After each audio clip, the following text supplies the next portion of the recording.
Hey there folks, welcome to Spectrum Pulse. We talk about music, movies, art and culture, and this is Billboard Breakdown.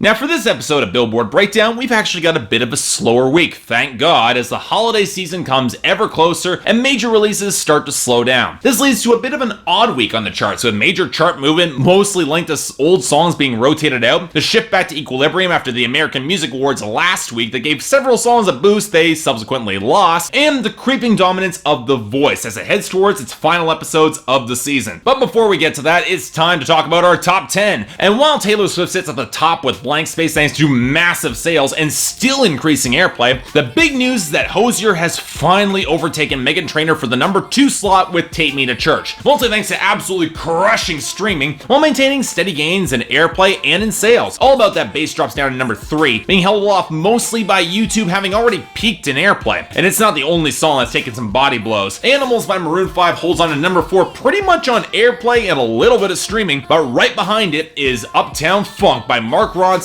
and Bruno Mars, breaking into the top 5 with respectable gains driven mostly by streaming and sales. Good song, nice to see it here. Now all this drives Taylor Swift's Shake It Off down to number 6, which is holding on mostly thanks to YouTube, but the track is dropping in airplay having already peaked and probably won't be long in the top 10. Beneath that, we still have I'm Not the Only One by Sam Smith, still at number 7, mostly thanks to respectable stats pretty much across the board. Beneath that is our brand new arrival to the top 10, Lips Are Moving by Meghan Trainor at number 8, thanks to strong gains in everything but airplay, which always tends to lag behind a little bit anyways. It's just a shame that the song grates on my nerves so much because it amps up the tempo and does feature some good horns and organ leads, and while Meghan Trainor does have the personality to nail the kiss off to a lying, cheating boyfriend, the songwriting, I don't know, it could have used a little bit of work here between the stuttered ending to lyrics which does not sound good and the fact that it requires her to rap, and look, I'm sorry, I'm not buying it from her. It doesn't help matters that right beneath it is Jealous by Nick Jonas, re-entering at number 9, thanks to solid gains pretty much across the board. An absolutely insufferable track that does its best to justify being a jealous, possessive asshole when, let's say, Chromeo released a far better song with the same title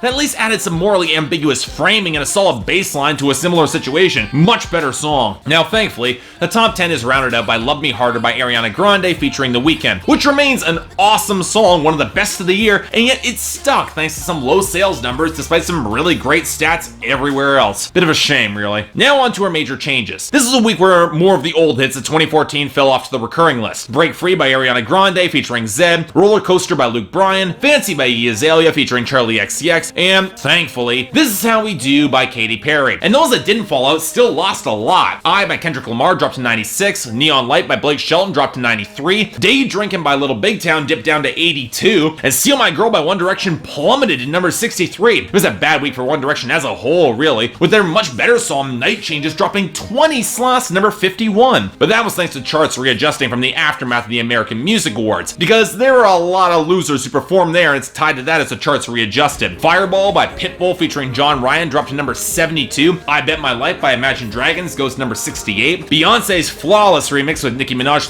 thankfully drops to number 67, and Yellow Flicker Beat by Lorde drops down to number 59. The only loser that really surprised me on this list was Santa Tell Me by Ariana Grande, that dropped over 25 slots to number 92. I mean, come on America, who doesn't want to hear Ariana Grande asking Santa for advice about sex? I'm sure that's all part of her holiday listening. Now, maybe it's because her primary inspiration jumped back onto the charts, but we'll get to her later. Now, as for our major gains, this week was a fair bit quieter. It was a welcome pleasure to see Shut Up and Dance by Walk the Moon jump up to number 75, a slightly less welcome pleasure to see I See You by Luke Bryan rise to number 70, and I was completely unsurprised that Mary Did You Know by Pentatonix regained a lot of its steam and jumped back up to number 38. And of course, Ed Sheeran's romantic ballad Thinking Out Loud vaulted up to number 24, although not his most surprising move this week. Again, we'll talk about that later, but first, hey, internet, I thought we discussed this last week. I don't care if Vine is somehow a thing, you gotta stop it with this lunacy. Because Coco by OT Genasis just cracked the top 30 at number 28. Okay, it was tolerable with Bobby Shmurda and Vine, it was infuriating with Lifestyle and Young Thug, and now we got this? Are you trying to give me heart palpitations here? Ugh, you know what? I'll save my inevitable rant if that piece of garbage ever cracks the top 20. Hopefully it won't, it's only really getting any sort of play online, no airplay. So instead, let's talk about our returning entries. I know what you came here to do. Now bust it open, let me see you get loose. going down for real. Ugh, this again? I already talked about this song 2 weeks ago. It was a worthless ripoff of Talk Dirty by Jason Derulo and 2 Chainz then, and nothing has changed. Next.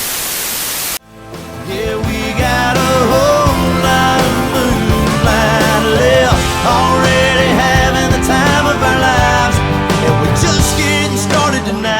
I didn't really talk about this song when I reviewed Jason Aldean's album, mostly because there isn't a lot to really say about it. Old Boots, New Dirt was a better album than I had expected, but it wasn't because of this song, mostly because it's just more interchangeable and forgettable bro country cliches, where the big change in the song is that the girl seems to be hungry to tear things up instead of the guy. It's a slightly different lyrical twist to be sure, but unfortunately it doesn't redeem the issues in the production. Oily guitar textures that no amount of steel guitar can really fix, and obvious drum machines that no amount of cheap real drum production can disguise. But my biggest issue with the song is the tone, which has always been my issue with Jason Aldean on bro country party tracks, and that he never sounds like he's having any fun. He's taking things way too seriously, and yet his colorless guitars are never heavy or prominent enough to let the song kick any amount of ass. I'm not gonna say the song is terrible, it's not, but it's definitely mediocre. And when Jason Aldean could have released the exceptionally strong Don't Change Gone, one of his best songs, one of the best songs of the year as a matter of fact, instead he drops this? I'm sorry, no excuse for it, skip it.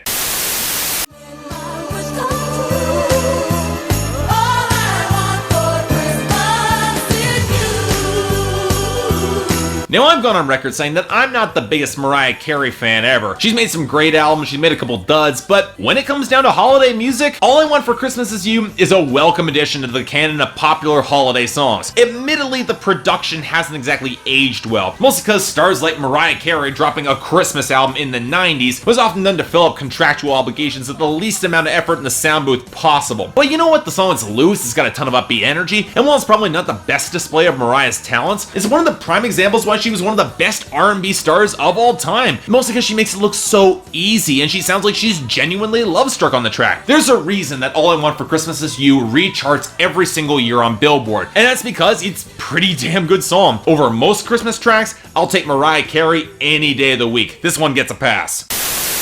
Okay, wow, that was quick. So, on to our new arrivals, starting with number 100, Royals by Taylor John Williams.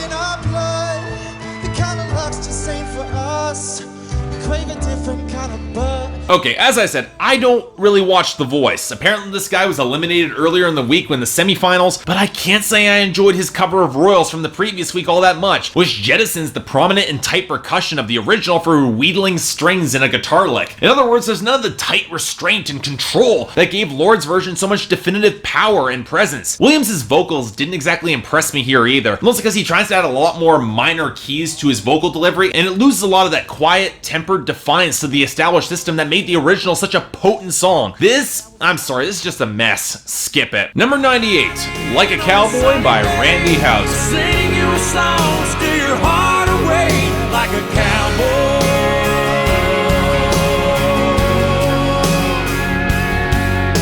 You know, among the country music circles I hang around, Randy Houser's name doesn't usually come up, and I don't think I've ever really talked about him. Basically, he was one of many country stars who started off as a songwriter behind the scenes before cutting off on his own and quietly racking up a respectable number of hits off of Stony Creek Records, an offshoot of the indie country label Broken Bow Records, known most for Jason Aldean. Now, I've never found him to be a great songwriter. He was one of the co-writers to Trace Adkins' Honky Tonk Badonkadonk, and there's no excusing that. And he can occasionally write some boring songs, but his strengths have been more in his rich vocals that recall a lot of Ronnie Dunn with a ton of real power and soul behind them. And his fourth single from his 2013 album, which was dropped 6 months ago, is now only charting on the mainstream. And you know what? In a nice change of pace, the song's pretty damn good. Most of it is courtesy of Houser's incredible voice and a solid rock-flavored neo-traditional country sound. But the lyrics are actually pretty damn good too. A road song about him getting precious moments to spend with his wife before needing to get back on the road. It's heartfelt and maybe it's played a little bit broad, but you know what? This works for me.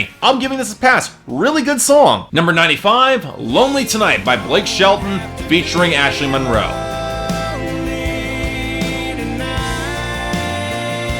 Okay, let's face it, 2014 has not been a good year at all for Blake Shelton. Sure, he's got the voice, but his album Bringing Back the Sunshine sold miserably for a country star with his clout and only barely rose above mediocre. That said, Lonely Tonight was one of the better songs off of that album, a duet with Pistol Annie's member and critically acclaimed country star in her own right, Ashley Monroe, and they do a pretty solid job with Lonely Tonight. It's very much in Blake Shelton's vein of lightweight, pop-flavored country, but he and Ashley do a solid job with their vocal interplay and their lyrics about two exes reconnecting for some mutual support. It's well done. I do wish the song could have afforded to play a little bit darker, more in the vein of, say, Need You Now by Lady Antebellum, for example, but that would involve taking a bigger chance than Blake Shelton has taken in his entire career. So, you know what? In the end, it's good. It works. Number 90, Geronimo by Sheppard.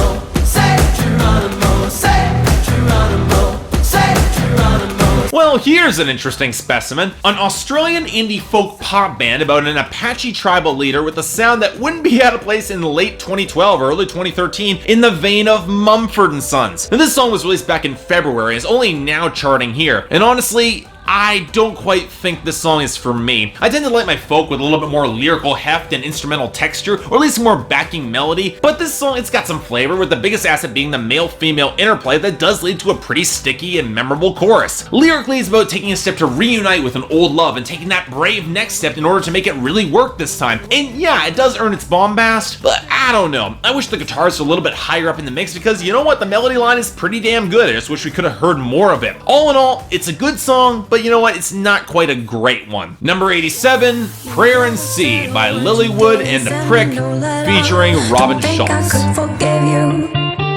One of the long-established truths about pop music is that it tends to get popular in the UK long before it ever sticks in the States, and thus I've been aware of Prayer and Sea for a couple months now, where it spent 2 weeks at number 1 on the UK charts back in September. Note that being aware of doesn't exactly mean liking, and Prayer and Sea is one of those tracks that doesn't quite land well with me. A song originally written by French-Israeli indie pop duo Lillywood and The Prick, and then remixed by German DJ Robin Schulz, it's got a pretty memorable guitar melody and some good sandy production that reminds me a little bit of Cascada, but the tone of the song, it's really weird, with the vocals bringing a certain amount of bitter contempt that the production just does not match at all. Admittedly, I kind of appreciate the spiteful tone of the lyrics, especially that final subtle shift that implies the neglectful ex will never be able to forgive himself in the end for letting her go, but overall, the song just strikes a really odd chord and just doesn't really work, at least for me. Number 40, The Blower's Daughter by Matt McAndrew.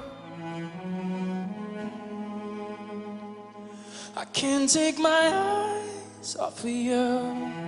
You ever have one of those songs that might be up pretty decent up until the very final line? Yeah, this is one of those cases. Damien Rice is an Irish acoustic singer-songwriter who crafted a decent enough song about pining over an ex up until the final lyric where he says he can't take his mind off her until he finds somebody new. Maybe it's just me, but it kind of undercuts the entire emotional sentiment of the song when they're implying you're looking for somebody else. But okay, considering it's a pretty stripped down song, Matt McAndrew does a fine enough job with it, even if it does come across as a little bit overstated in his delivery. Not a lot that's all that distinctive from the original, which I didn't exactly care for. You know what, I can take or leave this either way. If you like it, go ahead. And finally, number 34, Make It Rain by Ed Sheeran.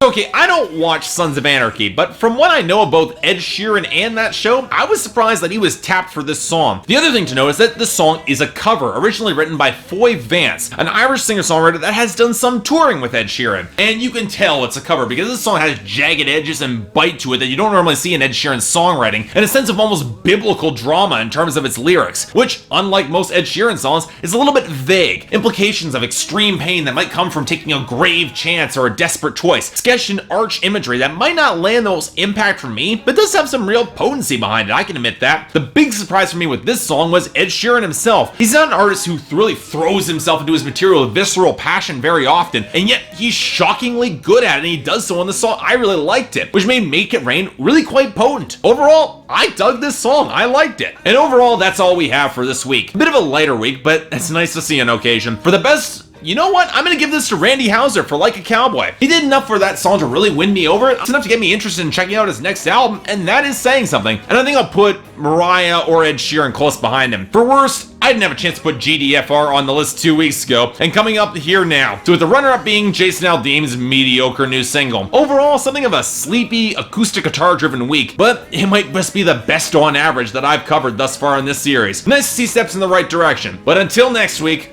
I'm Mark, you're watching Spectrum Pulse, and this is Billboard Breakdown, and I'll see you next time.